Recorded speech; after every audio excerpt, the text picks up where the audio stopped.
In today's video, we'll learn about supervised topic modeling. First, we'll talk about what topic modeling is generally speaking, and then we'll talk about supervised topic modeling and how the two are different. Finally, we'll do an example in R using a couple of different approaches. Today's video is actually part 2 of a 2-part video collaboration. The data set that I'll be using in this video was actually web scraped from the website Rate My Professors by Samra Hijazi, who's another YouTuber who also makes programming tutorials. Samra made part 1 of this video series, and in his video, which I'll link below, he walks through how he scraped this dataset using R. Samra makes awesome, super useful content, and he's a phenomenal teacher, so you should definitely support his channel by checking out his videos and giving him a subscribe. Samra and I met online through the RStats community, but we actually had the chance to meet up in person a few weeks back when he was visiting Ottawa on vacation, so I'm super excited to be working on this collaboration with him. If you find this tutorial helpful, please be sure to subscribe to my channel so that I can keep making videos like this. Let's say we have a set of M documents. Together, this set of documents is known as the corpus. We can then view each document as having some combination of themes or topics. For example, pretend we take the 40 most recent news articles from our favorite news site. If we were to try to cluster the news articles into groups such that each group is composed of news articles that cover the same topic, we might end up with topics like sports, entertainment, politics, and so on. This is known as topic modeling. But what if some documents contain multiple themes, like a news article about a celebrity who just started an athletics company? LDA allows us to make the assumption that each of the M documents is a mixture of the K different topics. LDA is an unsupervised algorithm, and the words that are present in any individual document will determine how strongly the document fits into each of the topics. We might also be interested in determining the relationship between a document, its mixture of topics, and some other variable of interest. For example, maybe we'd like to be able to predict the number of shares on social media that a news article gets based on the topic of that news article. In this case, we can use supervised LDA, or slda. This is known as supervised topic modeling. Now that we have an intuitive understanding of what supervised topic modeling is, let's take a look at how we can perform slda in the R programming language. For today's example, we'll be using the dataset that Samra scraped in his video.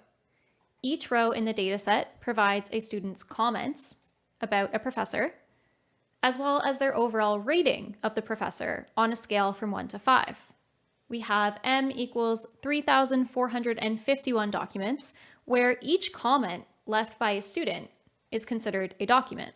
We might be interested in doing something like predicting the rating that a student will give a professor based on the comments that the student provides about that professor. We might also be interested in incorporating other information, like the difficulty rating provided by the student, as a predictor variable.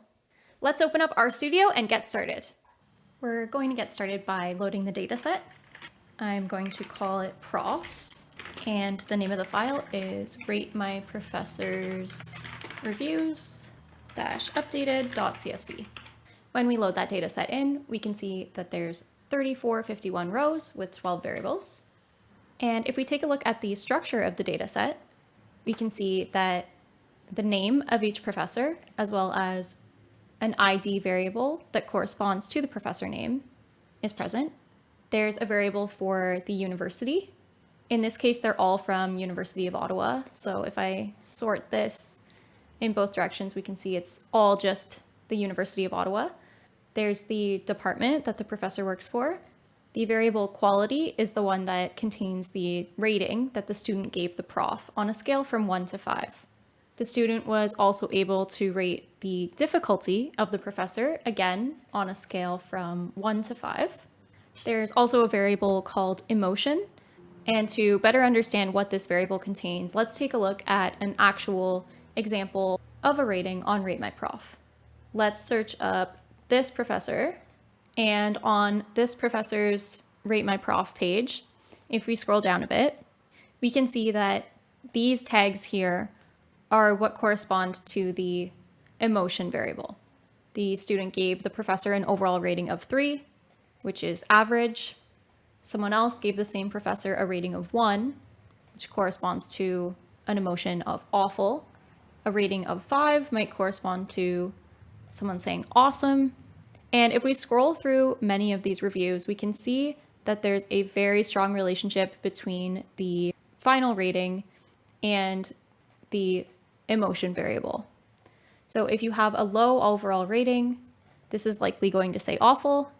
If you have a rating somewhere in the middle, it probably says average. And if you have a really high rating, it says awesome. So there's not really much additional information being provided by the emotion variable that isn't already captured by the rating. There's also the course code, the comment that the student left about the professor, which for us is going to be the most important variable for today's video.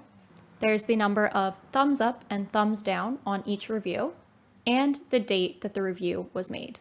We're going to need to do some cleaning and pre-processing of this data set before we can actually fit any models. But before we do that, I am first going to split this data set into 2 parts. One part we're going to use for the vast majority of this video, and the second part of the data set that I'm going to set aside, we're going to come back to at the very end in order to use it for prediction. I'm going to use the R sample package because there's a really nice function in there called initial_split that will easily split our data set into 2 parts for us using the proportion of observations that we provide. The first argument is the name of the data set, profs, and the second argument is the proportion of observations that we would like to set aside. By default, this is going to take the value of 3/4, so we're going to split this data frame into 2 parts where one portion will have 25% of the rows and the other portion will have the remaining 75% of the rows. Since this is the default value, I'm going to not include the proportion argument for this function. And before I actually run this, I'm going to set a seed so that this code is reproducible for whoever else may want to run it. Since there is randomness associated with the initial_split function, if a seed is not set, then someone else who runs this code is going to get different results than what I get. And as long as I set that seed before I run the initial_split function, the 2 data frames that are created should be the exact same as if I were to run this script on a different computer. To actually extract the 2 data frames from this prof split object, we'll need to use the training and testing functions from the R sample package. For the larger data frame, the one that has 75% of the observations, I'm just going to call this profs. And to extract that data frame, I use the training function on the object that we created using the initial_split function from before. And for the second data frame, I'm going to call it for prediction, since I'm going to be using it later on, for prediction. And this time it's the same idea, except we're using the testing function instead of the training function. Remember that our original data set had 3451 observations, but once we create these 2 data frames, we can see that the larger one has 2,588 observations, and the smaller one has 863. And if we add those 2 numbers together, we get the original number of rows contained in the initial data frame. There's a lot of variables in this data set, but we're only going to need a few for today's video. Now, my end goal is to be able to predict the student's rating using the comments that they left about the professor, and perhaps also some additional explanatory variables. So for sure, I'm going to need to keep the quality variable and the comment variable, but I'm also going to keep the difficulty variable. I'm going to load the tidyverse, and I'm only going to keep those 3 variables that I mentioned before. I'm also going to rename these variables because I personally prefer when my variables are all lowercase, and also because I think that the variable name quality is a little bit hard to remember that that's the variable that contains the student's rating. I'm renaming the quality variable to be rating, and then just making the other 2 variables lowercase. Now, because all of these reviews are from the University of Ottawa, it's very likely that there's going to be some reviews that are in French. And that's because the University of Ottawa is a bilingual university. So many of their courses are offered in English, but many of their courses are actually offered in French. Dealing with two different languages is going to make the modeling a little bit challenging. So what I'm going to do is just remove all of the French reviews from this data set. There's a package called slda.em, which allows you to determine the language of a piece of text. And to remove those French reviews, we can use the detect language function from the slda.em package, and we can apply that to the comment variable, which is going to create a new variable on our existing data set that specifies the language of each of the observations. If we look at the documentation for the detect language function, we can see that there's an argument that this function takes called plain text, which defaults to true. If we set it to false, the function is going to skip over any HTML tags that might be contained in the text. I'm going to set this to false just in case. There shouldn't really be any HTML tags, but just in case for some reason there is, we don't want that to affect the function's ability to detect the language of the comments. Let's take a look at what that looks like. The data set now has 4 variables, and one of those variables says language. Most of the observations do say English, but there are some observations that say French. And it looks like this function did a pretty good job at detecting the French observations, which is perfect because we want to remove all of the French observations and keep just the English ones. I'm then going to filter this data frame to only the observations where the language is equal to English. And once that's done, we won't actually need the language variable anymore. So I'm going to remove the language variable from that data frame. If we take a look at those results, we can see that there are less rows now than there were before. Next, we're going to want to clean up these strings a little bit by applying some fairly standard techniques that are typically used at the start of any natural language processing task. We're going to convert all of the letters to lowercase. We're going to remove all punctuation and special characters, and we're going to remove stop words. Stop words, if you're unfamiliar with that term, are words that are typically removed from natural language datasets because the words themselves don't hold very much meaning and are therefore unimportant and potentially even problematic when doing modeling. We want to remove any of the words that don't hold a lot of meaning so that more emphasis can be given to the words that are important. For example, words like and, be, a do not hold a lot of meaning in these reviews, whereas words like helpful and caring probably give us more insight into the quality of instruction that the professor provides. In order to be able to do any of this cleaning, we're first going to need to split the comments into individual words. Because if we want to be able to remove the stop words, we have to know what the individual words actually are.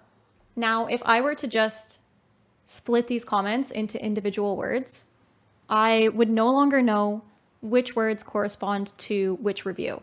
So before I split it into words, I'm going to add another variable that just contains the row number, which corresponds to essentially a rating ID.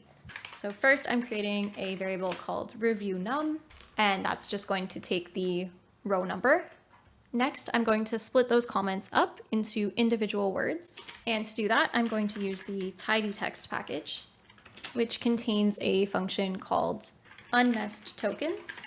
We start by specifying the name of the output variable that we'd like to create. I want this variable to be called word.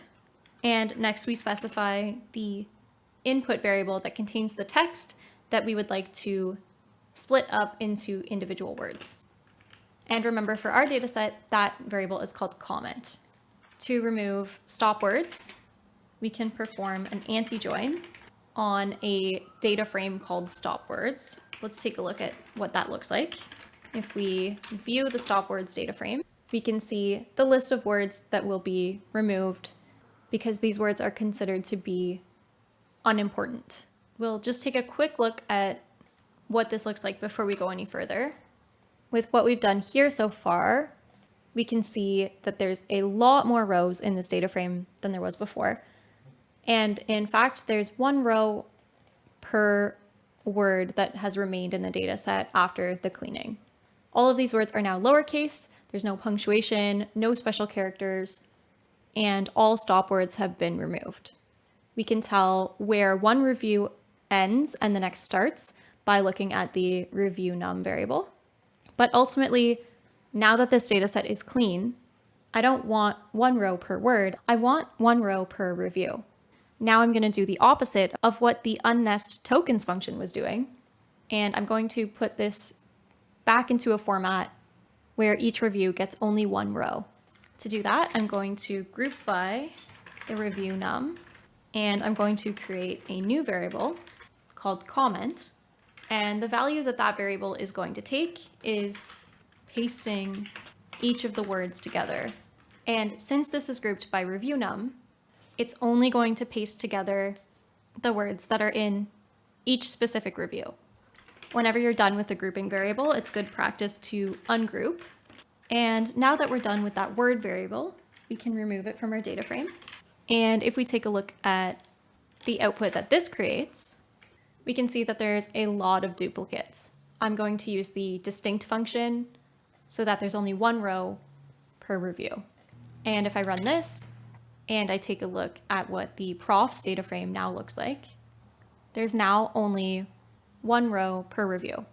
But you might notice that there's a different number of observations than what we had started with before we did the cleaning. And that's because when we removed the stop words, there were some reviews that ended up having 0 words remaining in total, which means that those observations were dropped from the data frame. I am still going to need a review number variable in order to perform the SLDA, but because of the fact that some observations were dropped, this review number variable is no longer correct. If I sort this from highest to lowest, we can see that the highest review number is 2460, but there's actually only 2454 observations in this data frame. I can use the setDiff function to see which reviews were removed altogether from the dataset, and we can see that it's these 6 reviews. I'm going to fix the review numbers by first removing the review number variable and then re-adding it using the same method that we did before. So by using the row number function. If I run that, there should still be 2454 observations, but when I sort the review num variable from highest to lowest, the maximum review number is now 2454. Our dataset is now clean and we are ready to start modeling. For this part of the video, we're going to be using a book called Text Mining for Social and Behavioral Research Using R as a guide. This book is available online for free, and I'll include the link in the description of the video. Section 7.5 of this book covers supervised topic modeling and walks through an example of how to perform supervised LDA using the LDA package. The example that's used in this book is going to be slightly different than the one in this video today, since we're going to be using a real-world dataset that was web scraped rather than this dataset that's used in the example here, which contains fake ratings for professors. If we take a look at the example in this book, we can see the format that we'll need to get our data set in before we can actually pass it to the model. We can use this function lexicalize from the LDA package, and we can apply the lexicalize function to the comment variable directly. If we take a look at the structure of the output of the lexicalize function, we can see that it's a list with 2 elements. The second element is called vocab, and it's a character vector of length 4873. And this character vector contains all of the unique words that are found across all of the comments in the dataset. The first element in this list is called documents and is itself a list of length 2454. And remember, that's the number of ratings that we had in our data set after we were finished cleaning it. And we're now ready to pass this slda input object to the slda.em function from the LDA package to actually create the model. Let's take a look at the documentation for the slda.em function. The first argument that this function takes is called documents, and that's going to correspond to the first element of this list that we saw from before. So this was the documents element of the slda input list. Next, we're going to specify the number of topics that we want in the model. I'm going to use 8 because that's the value that's used in this book, but ultimately you would want to play around with this value until you get topics that seem to make sense logically. And we'll talk about that in a few minutes. Here I'm saying I want there to be 8 topics. Next, I need to specify the vocab, and that's going to be the second element of that list we created earlier. And specifically, it's the vocab element of the slda input list. Next, we need to specify the number of iterations for both the expectation and maximization steps of this EM algorithm. Again, I'm going to use the same values that are used in the book that I'm following along with, but generally speaking, the larger that you make these values, the longer your model is going to take to fit.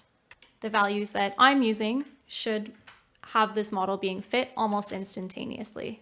Next, we're going to specify several model parameters. Again, I'm just using the parameters that are used in the book that we're following along with. Note that the length of the params argument needs to be a scalar multiple of the value of k.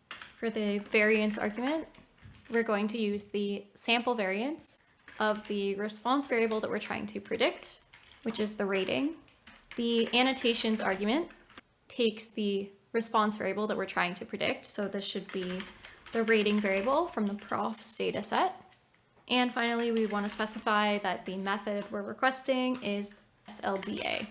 This should take just a few seconds to create the model, and the model is now fit. Let's take a look at the topics that were created using this model. And more specifically, let's extract the top words for each of the topics. We can access the topics using the topics element of the model object we just created. And then there's a top.topic.words function from the LDA package where we can specify the number of top words per topic that we'd like. Let's set that to 5. If we run that, we get a matrix which has 1 column per topic created. And remember, we had set k equal to 8, so that's why there are 8 topics here. And then for each of those 8 topics, the top 5 words that correspond to that topic are given. We can clean this up a little bit by using the apply function across the columns and then pasting the words together, separated by a comma and a space.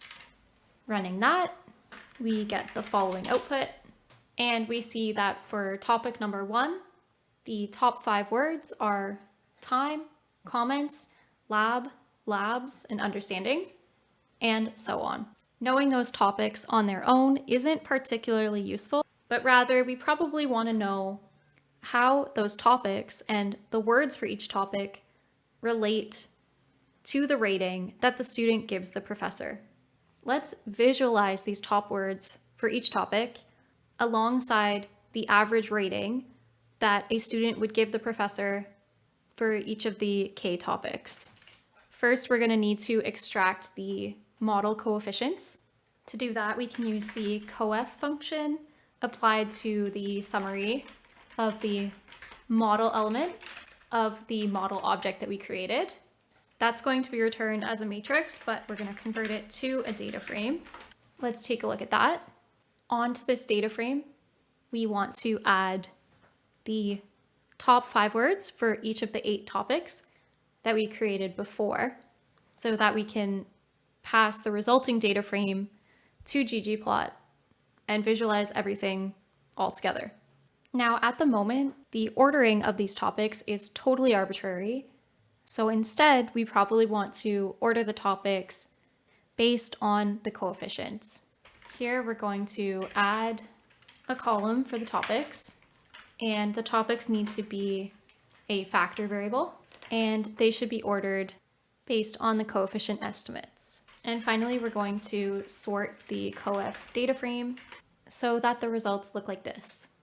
The ordering of this data frame has now changed, and the topics that are associated with the lowest ratings are at the top of the data frame, while the topics associated with higher ratings are at the bottom. Now we're ready to visualize those top words.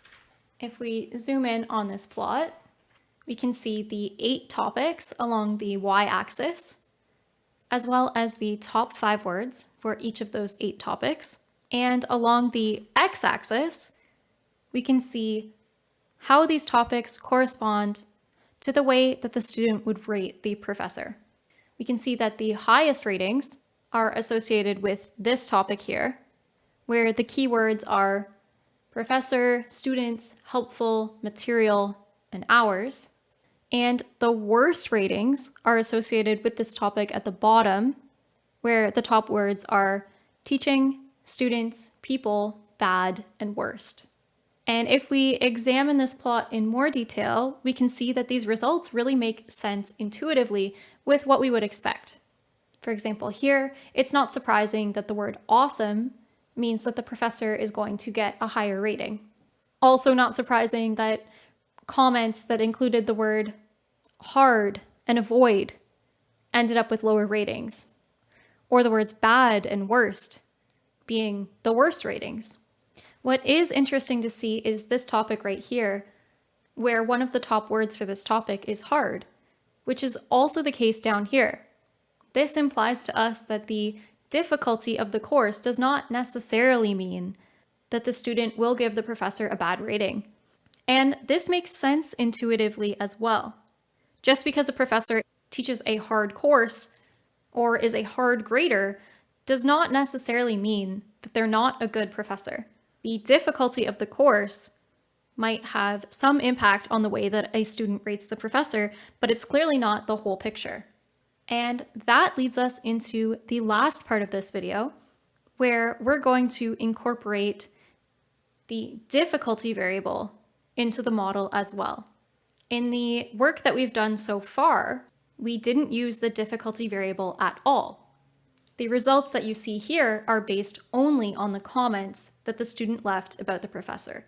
In order to add an explanatory variable to this model, we're going to be doing something a little bit more manually.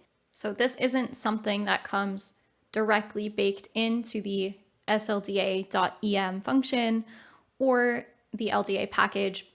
So in order to do this, we first need to make sure that we really understand how the model coefficients for the more simple model, that is the one without any extra explanatory variables, is created. First, let's take a quick reminder of what those coefficients were for this model. And now we're going to try to reproduce these coefficients without using the slda.em function. Under the hood, what the slda.em function is doing is creating derived variables based on the presence of the topics in each document, and then feeding those derived variables into a linear regression model where the rating is the response variable, and the only explanatory variables are those derived variables that specify which topics are in which documents. First, let's take a look at the document sums element of the model object we created before. The document sums matrix is a matrix that has k rows. So there's 8 rows for the 8 topics, and then 1 column per document, 24, 54 total columns. And for each document, and here a document is one of the comments or one of the reviews, we can see how many words are in that comment that correspond to each of the topics. In other words, for review number 1, there was one word that corresponded to topic 1, one word that corresponded to topic 2, one word that corresponded to topic 3, two words that corresponded to topic 4, and so on. Now, if we take this matrix and we do some manipulations to it, we'll be able to create the same model that the slda.em function was creating, except we can create it using the lm function in R. I'm going to start by taking the transpose of this matrix so that instead of it being one column per document, it's going to be one row per document. And then I'm going to normalize it by dividing by the column sums of the untransposed matrix. Now we have one column per topic and one row per document. In each row, if we are to take the sum, we'll get 1. Just to verify that that's the case, now what we essentially have is a probability distribution for each of the documents where we can see the probability that each document corresponds to any of the individual topics. Now all we need to do is add on the ratings for each of these documents or reviews, and then we can use these 8 columns as the explanatory variables to predict our response variable, which is the rating that the student gives the professor.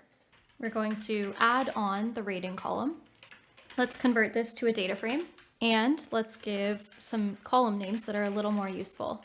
Now we can pass this data frame as input to the lm function in R, where our response variable is rating, and all other variables in the data frame are our explanatory variables.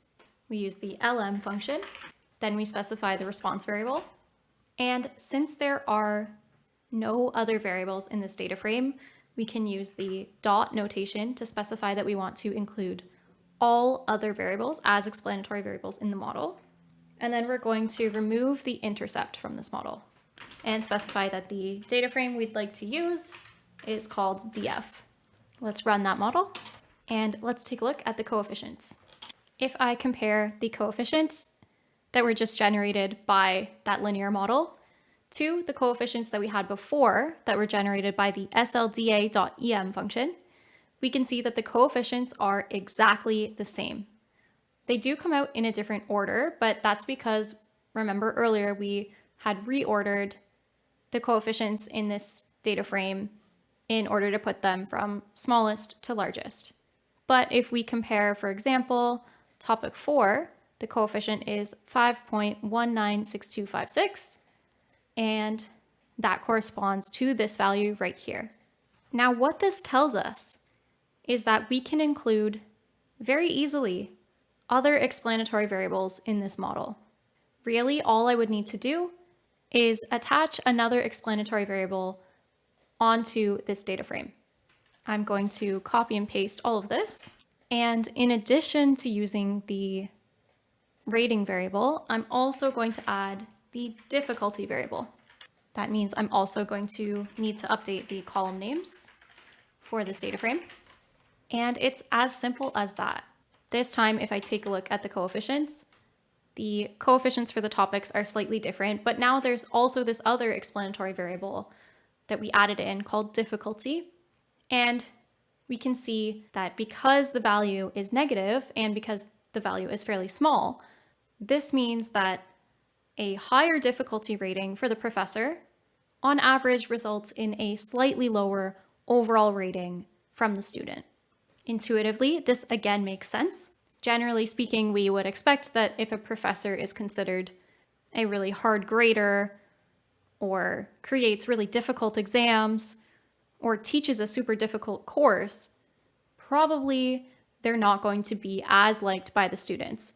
But the difficulty of the course or the grading or the assessments isn't really the primary thing that determines whether or not a professor is going to be well liked. Let's move on to the last part of this tutorial, which is going to be how to use these models to predict the ratings that a student will give a professor using previously unseen data. I'm going to break this down into 2 parts. The first part will be really straightforward. We'll first consider the model that was created using the slda.em function. And for the second part, we'll do the more complicated example, which is when we've created the linear model ourselves so that we can add in the additional explanatory variables. For this section of the video, we're going to need that data frame that was set aside at the very start for _prediction. And I'm going to apply the exact same preparation and cleaning steps that I did on the prof's data frame, but this time I'm going to do it on the for prediction data frame. I'll start by copying and pasting, but before I paste it, I'm going to set profs to be equal to for prediction. And when I run that, profs should now have only 863 observations. The only reason why I'm doing this is so that I don't have to change a bunch of variable names when I paste all of this code. Now I can just run this code as is, and it should be applied in the exact same way that it was before, except this time it's going to be applied to that data set that we had set aside at the start that only has 863 observations. And after performing the cleaning, it turns out to only have 822 observations. Next, I'm going to copy and paste the line from earlier where I defined the slda input, because we will need the data to be in that format again to do the prediction. First, we'll do the prediction using the first model that we created, which was when we had no explanatory variables other than the topics themselves. So this one does not include the difficulty variable as an explanatory variable in this model. For this part, we're going to use the output of the slda.em function directly. And there's a function from the LDA package called slda.predict. To use the slda.predict function, we need to start by passing the documents, which is going to be the documents element of the slda input object that we just created. We also need to specify the topics, which we can find from the original model that we had created in the topics element. Next, we pass the model, which is again contained in the model object that we created earlier. And then we need to specify some of the model parameters. And we're going to use the same values that we used when we actually created the model. So if I scroll back up to where we first fit the model, we used alpha equals 1 and eta equals 0.1, which we'll use down here as well. If we run this, it works very quickly, and we get a numeric matrix that has one row per review and the predicted rating that the student would give the professor based on the comment that the student left and based on nothing other than that. For example, if we look at the first comment, the comment that the student left says, and again, keep in mind that we've already stripped a lot of words out of this comment, so this is not what the original comment would have looked like, but it says something like, I'm surprised about the amount of positive feedback. Basically, they mark arbitrarily hard. Something about office hours. He's an arbitrary marker. And then there's something about the lectures. And the model is predicting that this student would have given the professor a rating of 3.52 on a scale of 1 to 5. Turns out that that prediction there was not that great because that student happened to only give the professor a rating of 1, but that's the basic idea. If we want to predict the ratings based on both the comments and the difficulty rating that the student gave the professor, there's a couple of extra steps that we need to do because we won't be able to use the slda.predict function directly. I'm going to scroll back up and copy and paste the code from before when we first added the explanatory variable to the model. I'm going to paste all of that down here at the bottom of this script. And if you've ever worked with models in R before, you probably know that the predict function can be used for most model types in R if you want to predict a response variable using unseen data with an existing model. That's the exact approach that we're going to be following here. We're going to use the predict function, but the problem is before we can use the predict function, we first need to have a data frame that takes the same structure as the data frame that was used to create the model. And at the moment, we don't have a data frame that takes that format. So this is why we'll need to take a couple of extra steps. I just copied and pasted this from before, but the first problem that we see is that the document sums that was used here corresponds to the document sums from the original data set that was used to create the model, not based on the unseen data. So we won't be able to actually use this document sums object, and instead we'll need to figure out a way to extract that information for our unseen data. In other words, we're going to need to take the transpose of our new document sums and normalize using our new document sums. In order to get the new document sums, we need to use the slda.predict.docsums function. And we pass the new documents as well as the topics from the original model. And just like when we used the slda.predict function, we need to specify the alpha and eta parameters using the same values that were used to generate the model. Let's take a look at the new document sums. This time, we've still got 8 rows, 1 per topic, but we have 822 columns. Each column corresponds to one of the ratings on the unseen data. And now we need to transpose this matrix and normalize it. If we take a look at that, now we have something very similar to what we saw before. We have 1 column per topic and 1 row per review. Again, this is the reviews on the unseen data set. Just like before, if we sum across the rows, we'll get a total of 1. And we can now add the rating and the difficulty variables from the unseen data set onto this matrix and then convert it to a data frame. Let's again rename those columns. And now we have a data frame that's in the exact same format as what we had before, except it's with the unseen data instead of the data that we originally used to create this model. From here, we can use the predict function. The first argument that we need to specify is the model object.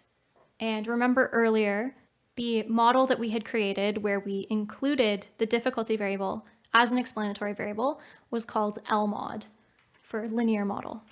And then we specify the new data that we would like to do the predictions on. And that's going to be that data frame that we just created.